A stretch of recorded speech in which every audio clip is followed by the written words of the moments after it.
सिंचनाच्या आधुनिक पद्धती, सिंचन म्हणजे काय, म्हणजे की सिंचन काय आधी हे समजून घेऊया, की सिंचन म्हणजे की जे शेताला जे पाणी पुरवलं जातं, जे शेतामध्ये जे उत्पादन घेतलं जातं, त्याला कशाद्वारे पाणी पुरवलं जातं, त्याच्या देखील पद्धती आहेत.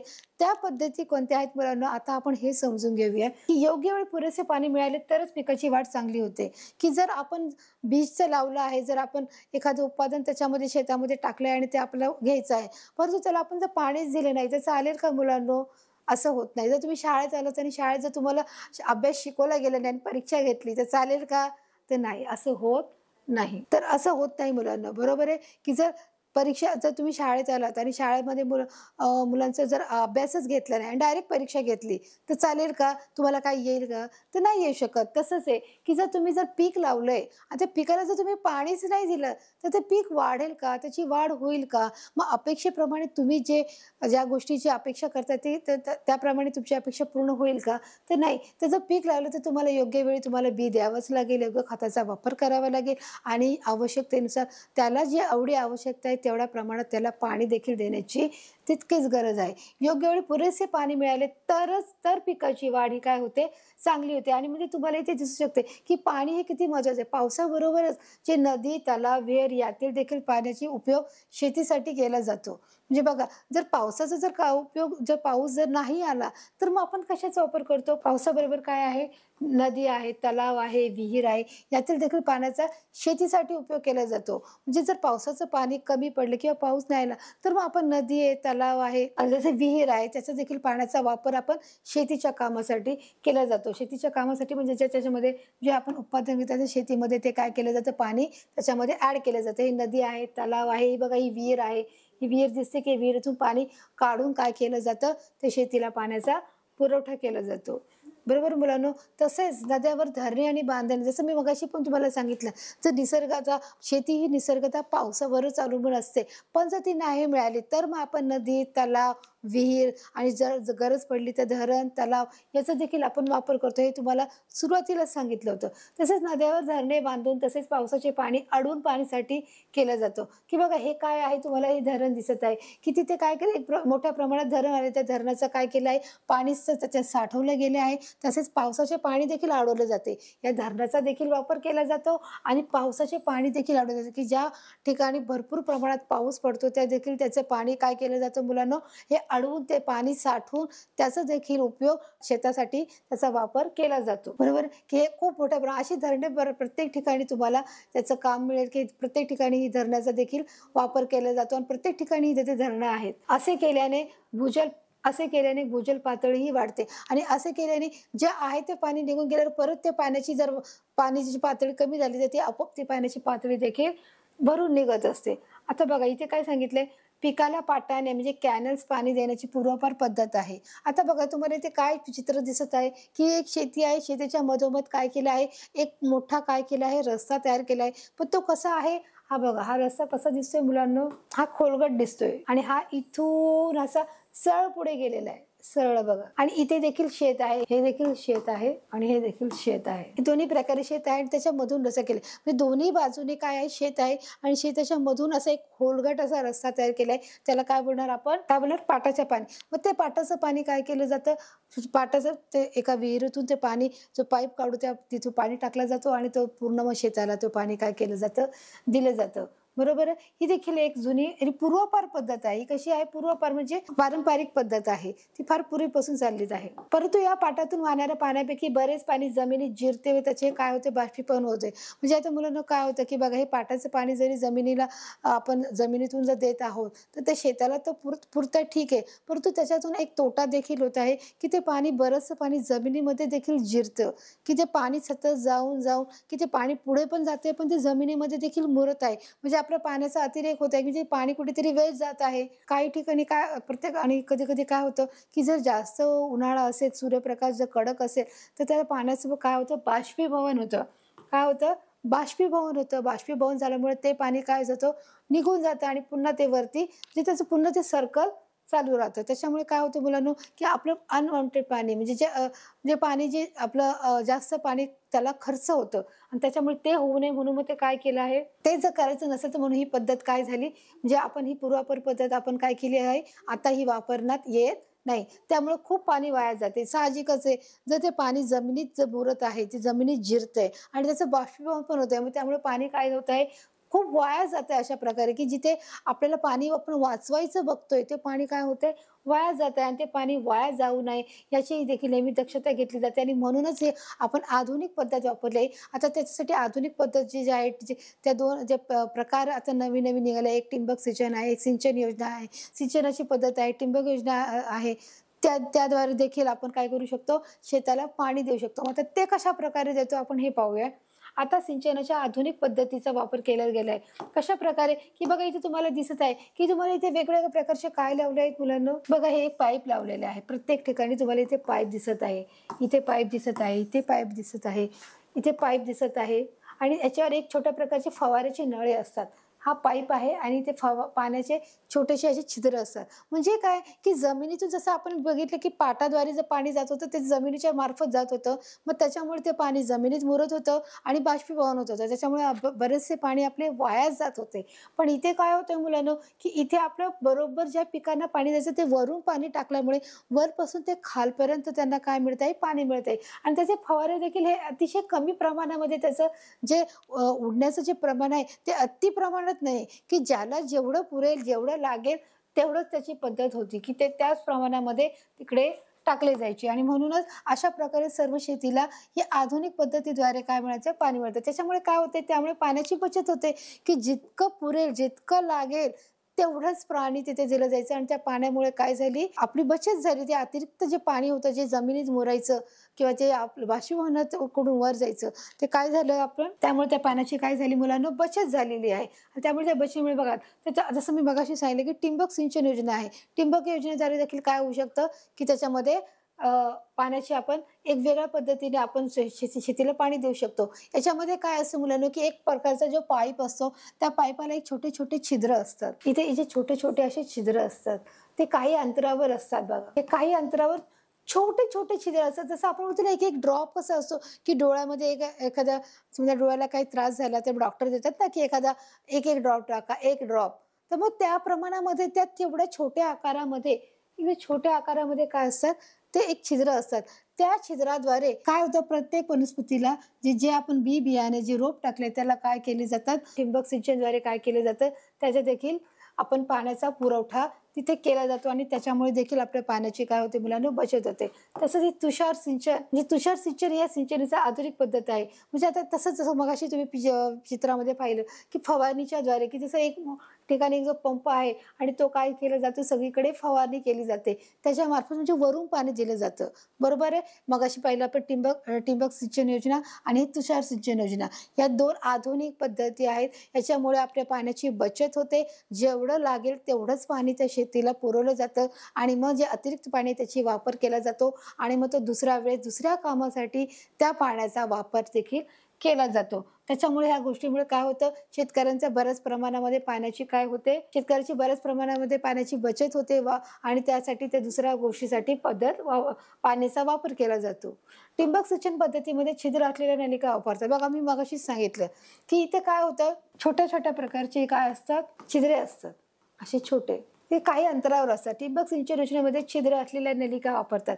छिद्र असलेल्या नलिका म्हणजे जेवढं कमी पाणी लागेल तेवढंच काय केलं जातं, तिथे वापरलं जातं. बरोबर आहे मुलांनो?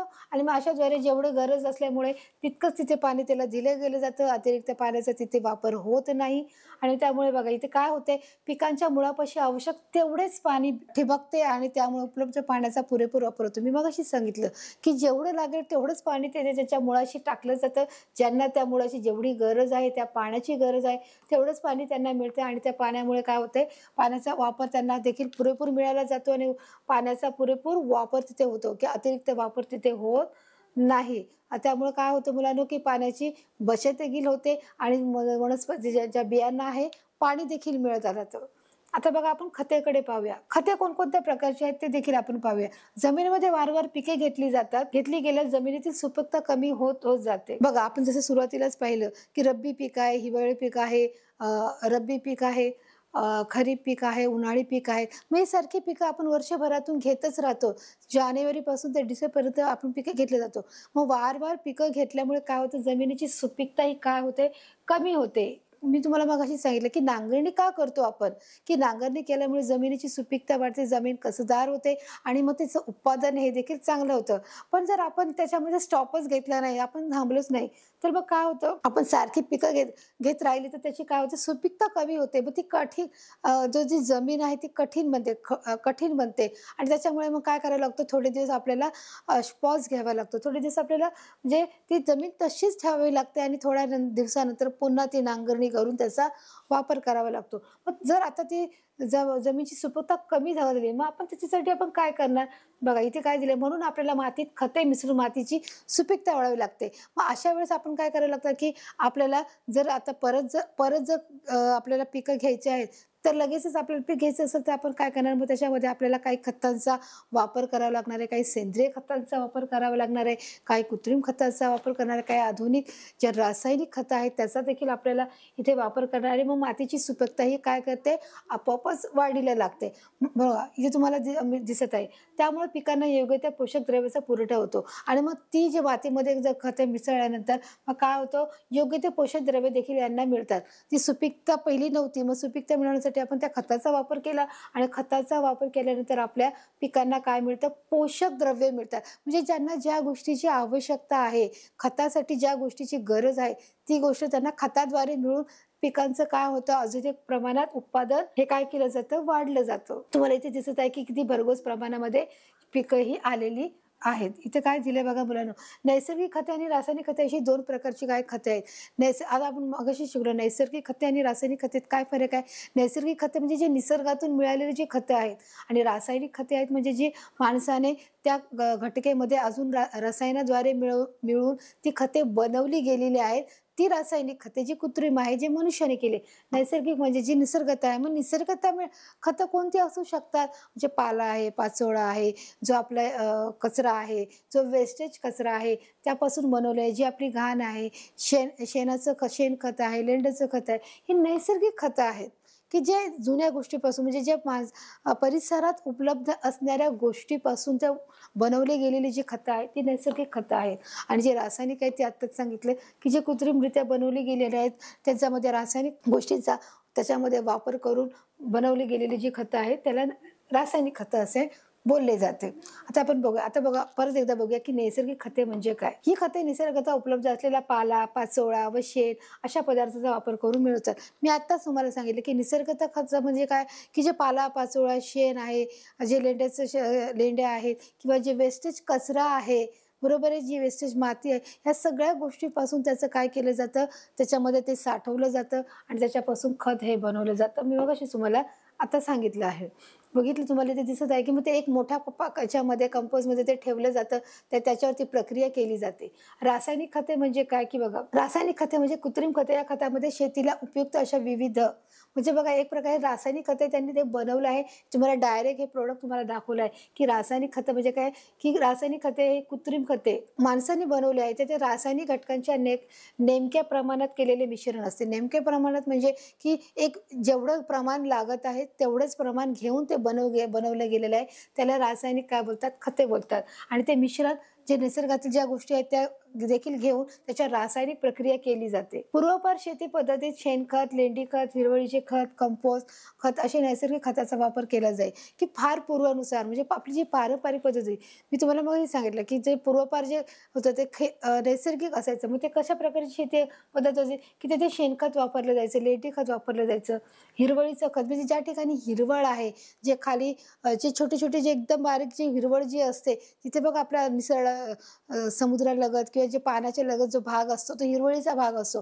तिथे देखील काय केली जाते? शेती केली. अशा नैसर्गिक खतांचा वापर फार पूर्वी येतो. तुम्हाला चित्र दिसत आहे. शेणखत आहे, लेंडी खत आहे, हिरवळीचं खत आहे, हे कंपोस्ट खत आहे. म्हणजे तिथे सगळ्या प्रकारचे घाण, कचरा अशा सर्व गोष्टी तिथे टाकल्या जायच्या. आता इथे काय झालं बघा, इथे खूप छान प्रमाणामध्ये काय आलेलं आहे? पीक आलेलं आहे की त्याला म्हणजे रासायनिक खताचा वापर करून या गोष्टीचं काय केलं आहे? शेती केली गेली. परंतु उत्पादनात शीघ्र व अधिक वाढ होण्यासाठी वापरलेल्या रासायनिक खताच्या वापराचे तोटेही लक्षात येऊ लागले आहेत. परंतु शीघ्र व अधिक वाढ होण्यासाठी जे या खतामुळे आपण जे रासायनिक खते जे वापरले जातो, आधुनिक तंत्रज्ञानाची जी खतेचा जर वापर केल्यामुळे आपल्याला म्हणजे त्याची वाढ तर शीघ्र होते आणि अधिक उत्पादनात शीघ्र व अधिक वाढ होते. आपल्याला समजलं की आपलं टाकल्यामुळे त्याचं काय होते, खूपच लवकर प्रमाणामध्ये त्याची वाढ झालेली आहे. परंतु काय सांगितलं इथे अजून एक गोष्ट आहे, की रासायनिक खताच्या वापराचे तोटेही लक्षात आले, की जर रासायनिक खतं वापरले त्याचा तोटा होतो. तोटा म्हणजे काय मुलांनो? तोटा म्हणजे त्याचं नुकसान होत आहे. काय होत आहे? काय बरं नुकसान होत आहे रासायनिक तोट्यामुळे? आताच आपण ते पाहूया, की रासायनिक खतामुळे की काय नुकसान झालंय, की त्याची जमीनची सुपीकता देखील कमी होत राहते. ज्या गोष्टी आहेत, ज्या शेतामधल्या मुलांनो, की बघा रासायनिक खताचा बेसवर वापर झाल्याने अतिरिक्त खते ही जमिनीत शिल्लक राहतात. अतिरिक्त अतिरिक्त जमिनीत शिल्लक राहतात. काय राहतात? खते. रासायनिक खते म्हणजे त्याचा आता लोकांना जर तोटे कळून राहिले तर साहजिकच ते रासायनिक खताचे काय झाले, ते रिकामे राहिले. ते कुणीतरी घेत नाहीयेत, की त्यांना त्याचा तोटा समजून आलाय, की बाबा जर आपण रासायनिक खते घेत आहोत, तर काय होत आहोत, की याची जमिनीची सुपीकता देखील ही कमी होत आहेत आणि त्याच्यामुळे ते काय राहत आहे, जी जमिनीमध्ये ते तसे शिल्लक राहत आहे आणि त्याच्यामुळे त्याचं काय होत आहे, की त्यांनी पूर्वपार पद्धती जी आहे ती देखील कधीतरी अवलंबत ते आणतात. त्यामुळे जमिनीची सुपीकता कमी होते. अशा जमिनीत धान्य उत्पादन होत नाही. म्हणजे त्यांना कळून आलंय, की जर रासायनिक खतामुळे काय होत आहे, जमिनीची सुपीकता कमी होत आहे आणि धान्य काय होत आहे, धान्याचं उत्पादन हे घटत आहे. धान्याचं उत्पादन हे काय होतं म्हणजे त्याला त्याची जी क्वालिटी थोडीफार ही काय होत आहे, कमी होत आहे. म्हणजे कमी प्रमाणात ते येत आहे. त्याचे जे आपण शेती करतोय ती कमी प्रमाणात येत आहे आणि अशामुळे त्यांना ते रासायनिक खताचं काय कळालं आहे, त्यांना परिणाम देखील कळाले आहेत. त्याचे काय तोटे आहेत हे देखील त्यांना कळालं आहे. शेतीसाठी पाण्याचा अतिवापर केल्याने जमिनीचं क्षारपड होत असते. आता बघा इथे तुम्हाला दिसत आहे, की खूप मोठ्या प्रमाणामध्ये इथे मोठी शेती आहे आणि खूप जास्त फोर्समध्ये बघा, किती जास्त फोर्समध्ये तुम्हाला इथे मोठ्या फोर्समध्ये, इतक्या मोठ्या फोर्समध्ये पाणी काय केलं जात आहे, जमिनीला सोडलं जात आहे. त्याच्यामुळे जमिनीची काय होते, एक क्षारपड होत आहे. क्षारपड होत आहे म्हणजे की या जमिनीत पाणी आहे तर पाण्यामध्ये साहजिकच एक क्षार हे घटक असणारच. वेगवेगळ्या प्रकारचे याच्यात काय असणार आहेत, क्षार असणार आहेत. हे क्षार काय होते, जमिनीशी लागून जातात. हे जमिनीमध्ये पडतात. कुठे पडतात? जमिनीमध्ये पडतात आणि त्याच्यामुळे एक क्षार पडते, की या पाण्याच्या फोर्सद्वारे तिथली जी जमीन आहे, तिथलं जे पीक आहे, ते पीक नष्ट होऊन जातो. एका ठिकाणी जर सतत पाण्याचा जर प्रवाह होत असेल, सारखा फोर्सने होत असेल, बरोबर आहे? मोठ्या म्हणजे शक्तीने होत असेल, तर मग काय होते, तिथली जी जमीन काय होते, तिथलं पीक हळू निघून जातं आणि त्याच्यातले जे पाण्याचे जे क्षार असतात, ते काय होतात, त्याच्यात अनेक प्रकारचे क्षार येऊन पडतात आणि ते क्षार तिथे त्या जमिनीमध्ये मिक्स होतात. मग ते का होतात बरं? मग त्यामुळे काय होतं, की ज्या भागामध्ये मुबलक प्रमाणात पाणी उपलब्ध आहे, की ज्या म्हणजे जिथून त्या पाण्याचा फोर्स होत आहे, त्या भागामध्ये काय होतं, की तिथे क्षारपड नावाची ती जमीन ती काय होते, वाढीस लागते व त्या ठिकाणी क्षारपड जमिनीचे प्रमाण वाढलेलं दुसरं म्हणजे बघा त्या ठिकाणी ती अशी पाण्यासारखी जी जमीन होते, की तिथे सतत पाणी पडून त्याच्यामध्ये काय होतं, ती जमीन खराब होते, ती ओलसर होऊन जाते. बघा तुम्हाला इथे या चित्रामध्ये दिसत आहे मुलांना, की आणि त्यामुळे त्याच्यामध्ये जमिनीमध्ये त्या पाण्यातले क्षार तिथे बऱ्याच प्रमाणाचे क्षारचे जे घटक असतात ते देखील आलेले असतात. जे बघा इथे बघा काय दिले, उदाहरणार्थ धरण क्षेत्रालगतच्या जमिनी, नदीकाठच्या जमिनी आणि मग अशा वेळेस काय होतं, त्या ठिकाणी पाणी पडून धरण क्षेत्र जे काय होतं, तिकडे पाण्याचा एक मोठा संचय तयार होतो.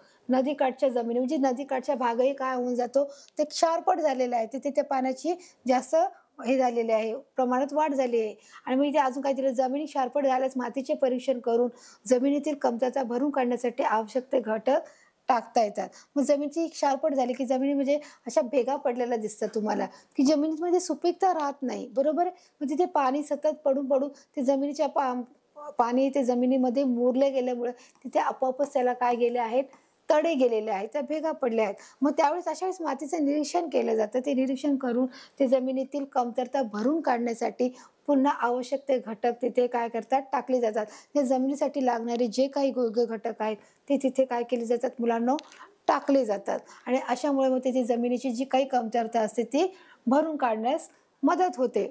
बघा त्यामुळे जमिनीची सुपीकता वाढते आणि मग परत त्या सगळ्या गोष्टीची प्रोसिजर केली जाते.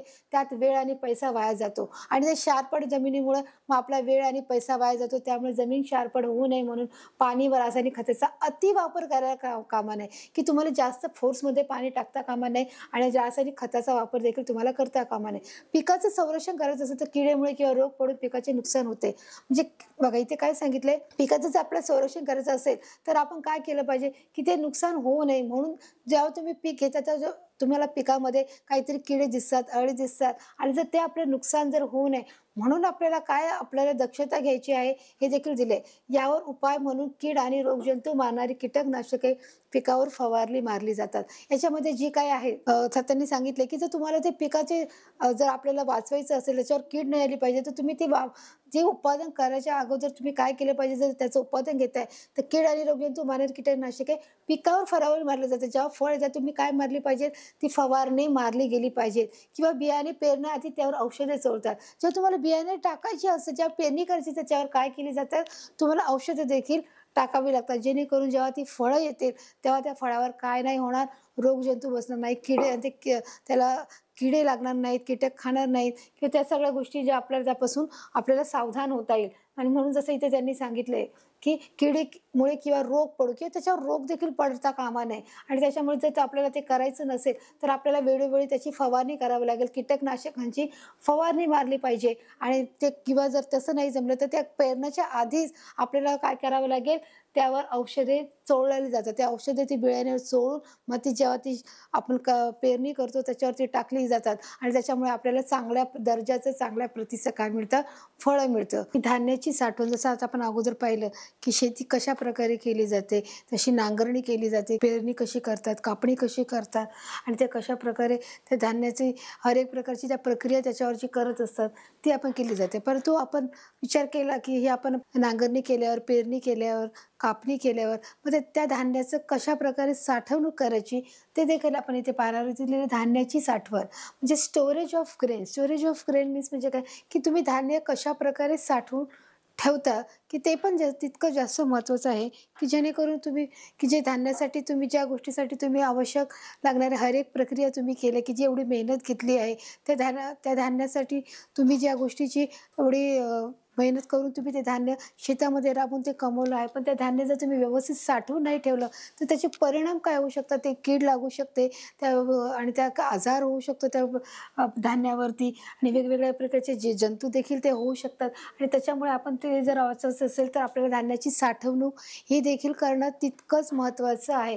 बघा इथे तुम्हाला मुलांना चित्रामध्ये दिसत आहे की शेतातून मिळणारं धान्य हे नीट साठवणे हे तितकंच महत्त्वाचं आहे, जितकं महत्त्वाचं तुम्ही धान्य शेती करणं आहे आणि त्या शेतीची जी नांगरणी आहे, पेरणी आहे, कापणी आहे ही देखील तितकेच योग्य पद्धतीने तुम्ही जर केली तर ते तुम्हाला धान्य हातामध्ये लागतं. पण तितकंच महत्त्वाचं आहे की ते स्टोरेज करून ठेवणं, की शेतातून आलेला जो माल आहे ते तुम्ही व्यवस्थित पॅक करून ठेवलं आहे की ते साठवून ते व्यवस्थित एका ठिकाणी ठेवणं हे देखील तितकंच महत्त्वाचं आहे. बघा की त्या ठिकाणी इथे तुम्हाला एक मोठमोठ्या प्रमाणामध्ये स्टोरेज दिसत आहे की जिथे तुम्ही काय करू शकतात, तुम्ही तुमचं धान्य हे ठेवू शकतात की जिथे सूर्यप्रकाश, ऊन, हवा येऊ शकते. मुलांनो बघा इथे आपल्याला तुम्हाला या चित्रामध्ये दिसत आहे की शेतकऱ्यांनी जे धान्य जे आहे, धान्य हातात घेतलेलं आहे, परंतु धान्य असंच ठेवून उघड्यावर चालेल का?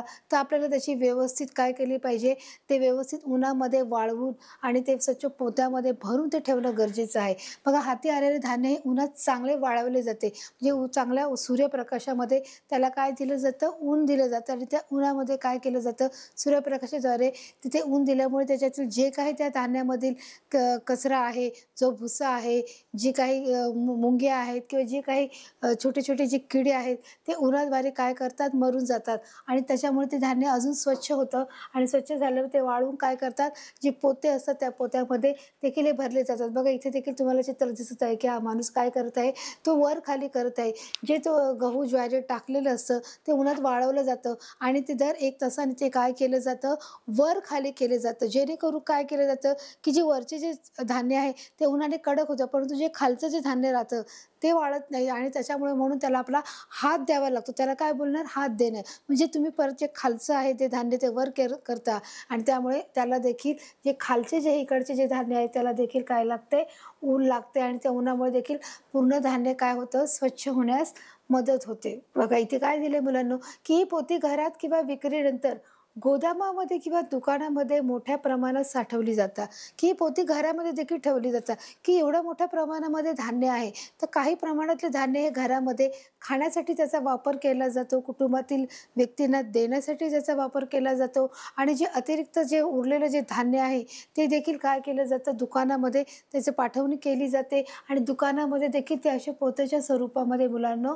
ते धान्य काय केलं जातं, सुरक्षित ठेवलं जातं, ते व्यवस्थित सील पॅक केलं जातं ते पॅक करून व्यवस्थित पोत्यामध्ये भरून ठेवलं जातं. जिथे ओलावा नसेल, जिथे सूर्यप्रकाश येईल, हवा खेळती राहील, या गोष्टीची देखील काळजी घेतली जाते, की ते अन्नधान्य जो पोतं आहे हे पाण्यामध्ये भिजता कामा नये. त्याच्या खाली पाट ठेवला जातो, जेणेकरून सहज तिथून कचरा काढता येतो आणि जर पाणी आलं तर ते पाणी त्या पोत्याला लागू नये म्हणून ते थोडं ठराविक अंतरावर वरती ठेवलं जातं, जेणेकरून या पोत्याचं किंवा पोत्यात असलेल्या धान्याचं नुकसान होऊ नये म्हणून त्याची देखील तेवढीच काळजी घेतली जाते. बघा इथे दुकानामध्ये मोठ्या प्रमाणात ती साठवली जातात. का बरं दुकानात मोठ्या प्रमाणात साठवले जातात? कारण जे दुकानामधील जे व्यक्ती आहे, जो मालक आहे, तो काय करत असतो, या सर्व धान्यांची काय करत असतो, देवाणघेवाण करत असतो. जो गिराईक त्याच्याकडे जो येणार असतो, त्या गिराईकाला तो काय करत असतो, धान्य देत असतो. आणि त्याच्यामुळे जर घेणारा जो गिराईक आहे, जर धान्य व्यवस्थित असेल तरच तो घेईल ना. त्यामुळे त्याला ते काळजी घेणं अत्यंत गरजेचं आहे. त्याच्यामुळे अजून काय होतं मुलांनो, की ही काळजी जर नाही घेतली तर त्याचं काय आहे, याच्यामध्ये नुकसान होतं आहे आणि त्यामुळे ही काळजी घेणं तितकंच गरजेचं आहे. मग आपल्याला काय दिले ते बघा, की जे सगळे धान्य आहे ती एकावर एक व्यवस्थित रचून ठेवली गेलेली आहेत, की जेव्हा धान्याचा साठा हा खूप मोठ्या प्रमाणात होतो, तर ती फक्त खाली लावून चालत नाही, तर ती एकावर एक अशी थप्पी देखील देऊन त्याचा साठवणूक केली जाते. किडा मुंग्याचा उपद्रव होऊ नये म्हणून धान्य साठवणीच्या जागी योग्य ती औषध फवारतात किंवा धान्य साठ्याभोवती ती पसरतात. म्हणजे बघा काय होतं, की जर आपल्याला अन्नधान्य ही जास्त काळ टिकवायची जर असेल तर त्याच्याभोवती काय केलं जातं, की जे कीटकनाशक फवाऱ्यांचा वापर करणं गरजेचं आहे. काही ठिकाणी गोळ्या वापरतात, काही ठिकाणी आता तर इंजेक्शने देखील निघाली आहेत, की गहू व ज्वारीमध्ये किडे होऊ नये, ते बारीक जे भुंगे लागू नयेत, बारीक किडे होऊ नये म्हणून काय केले जातात, तिथे इंजेक्शने मारली जातात आणि त्या गव्हामध्ये ज्वारीमध्ये ते इंजेक्शने मारून ती वर्षभर आपण आरामामध्ये टिकवून ठेवू शकतो. अजून आपली पारंपरिक पद्धती काय आहे मुलांनो, लिंबाचा जो पाला-पाचोळा आहे, जो पाचोळा आहे जो हिरव्या कलरचा, तो देखील त्या लिंबाची पानं देखील गव्हामध्ये, तांदळामध्ये, ज्वारीमध्येही टाकली जातात. जेणेकरून ज्या गव्हातली त्या धान्यातली जी काही कीड असेल ती कीड देखील निघून जाते, ती कीड मरून जाते आणि जेव्हा आपण धान्य साफ करायला घेतो तेव्हा काय होतं मुलांनो, ते आपोआपच त्याचा कचरा दूर निघून जातो. मग अशा प्रकारे आपण तो मुंगीचा उपद्रवचा अर्थ काय, की त्याचा जास्त प्रमाणामध्ये त्याचा फैलाव होऊ नये, की जसं जिथे 2 किंवा 4 जर असतील तर तिथे खूप मोठ्या प्रमाणामध्ये आपल्याला किड्या मुंग्या दिसतात आणि त्याचा जर ते होऊ नये म्हणून त्याची साठवणीच्या जागी काय करतात, योग्य ती औषध फवारणी मारली जातात, जी किड्या मुंग्यावर उपयोगी ठरेल आणि ती मारल्यावर ते काय होत नाही, किड्या मुंग्या होत नाही किंवा धान्य साठ्याभोवती ती पसरवतात.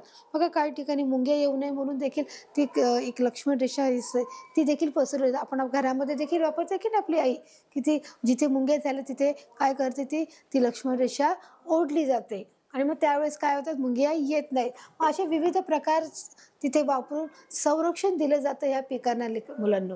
तसं आपण बोलतो बघा, धान्य साठवणीत कडुलिंबाचा पालाही घालतात. मी आत्ताच सांगितलं की ही पारंपरिक जुनी पद्धत आहे, की जिथे बाबा की धान्याचा साठा असेल तर तिथे काय केलं जातं, धान्यामध्ये भरभरून काय केलं जातं, कडुलिंबाच्या पालाचा वापर हा अति जास्त प्रमाणामध्ये मुलांनो केला जातो आणि त्याच्यामुळे वर्षानुवर्ष धान्य टिकण्यास काय होते मुलांनो, मदत होत असते आणि ते आरामात दीर्घकाळपर्यंत चालू शकतात. या वर्षीचं अन्न आपण पुढच्या वर्षी देखील ते धान्य खाऊ शकतो. बघा ही अशी प्रकारे लिंबाची पाने असतात आणि हे कडुलिंबाच्या पानाची खूप सारे आपल्याला औषधं मिळतात. या कडुलिंबाच्या पानापासून आपल्याला खूप फायदा होतो. ते दातांसाठी देखील आपण वापरू शकतो. तिथे त्याच्या ज्या काड्या आहेत त्याचा आपण दंतमंजन म्हणून देखील उपयोग करू शकतो. लिंबाच्या पानाचा आपण काढा देखील पिऊ शकतो. याचे अनेक उपयोगी पडणारे औषधं आहेत आणि ते आपण वापरू शकतो देखील. कडुलिंबाच्या पाण्यातून आपण खूप साऱ्या प्रमाणामध्ये काय करू शकतो, त्याचा वापर करू शकतो. आता बघा इथे काय सांगितले तुम्हाला, काही गोळ्या दिलेल्या आहेत. धान्य साठ्यात ठेवण्यासाठी काही संरक्षक औषधे बाजारात मिळतात, की जिथे आता आपण जसं आता आपण पाहिलं काही कीटकनाशक औषधे मारली जातात, काही ठिकाणी लिंबाचा पाला वापरला जातो, जिथे लक्ष्मण रेषा वापरली जाते. अजून एक चौथा उपाय इथे बघा काय सांगितलंय, की काही धान्य साठवून ठेवण्यासाठी तिथे काय केलं जातं, की काही संरक्षक औषधाचा अर्थ काय मुलांनो, की जिथे किड्यापासून मुंग्यापासून संरक्षण देणारे जे काही औषध आहे त्याला ना संरक्षक औषध आहे, की धान्यांना संरक्षण देणं हे कोणाचं काम आहे, या औषधाचं काम आहे. मग अशा औषधं बनवली गेली आहेत आणि ते काय करतात ती बाजारामध्ये मिळतात. आपण जर बाजारात गेलो तर आपल्याला ती औषधे मिळून आपण ती काय करू शकतो, ती धान्याच्या पोत्यामध्ये आपण ठेवू शकतो. जसं आता आपण पाहिलं की जो कडुलिंबाचा पाला आहे, ते पानं आहेत, ते आपण काय करतो गावच्या ठिकाणीच कडुलिंबाची पानं ही सहज प्रमाणात मिळतात. तिथे वेळोवेळी म्हणजे प्रत्येक ठिकाणी तिथे काय असतं कडुलिंबाचे झाड असतं ते आणि त्या ठिकाणी तुम्ही गेलात तर तुम्हाला हाताला लागेल अशी कडुलिंबाची पानं तुमच्या हाताला लागतील असे तुम्ही घेऊन ते काय करू शकता, वापर त्याचा करू शकतात आणि ते तुम्ही पानं तोडून तुम्ही काय करता, ते धान्याच्या पोत्यात टाकतात. तसंच इथे आहे मुलांनो, की ते काय सांगितलंय, की हे जे औषधं बनवली गेली आहेत ते देखील तुम्ही त्याच प्रमाणामध्ये किती औषधाची गोळी तुम्ही जसं आपण पोटामध्ये खातो, जसं आपल्या आजारावर आपलं पोट दुखत असेल तर आपण गोळी खातो पाणी पिऊन, तसंच हे गोळी काय करू शकतो तुम्ही त्या धान्यामध्ये ठेवू शकता, जेणेकरून त्या गोळीच्या वासाने जे किडे आहेत, जे मुंगी आहेत, त्या धान्याला लागत नाही मुलांनो आणि ते काय होतं, धान्य आपलं सुरक्षित राहतं आणि छान राहतं आणि त्याचा वापर आपण करू शकतो. जेव्हा आपण धान्य वापरायचं असेल तेव्हा ती आपण गोळी टाकून देतो आणि त्या धान्याचा वापर करतो आणि त्याचे कोणतेही साइड इफेक्ट होत नाही मुलांनो. अशा प्रकारे विविध प्रकारचे संरक्षणासाठी, धान्याचं संरक्षण करण्यासाठी या सर्व गोष्टींचा वापर केला जातो.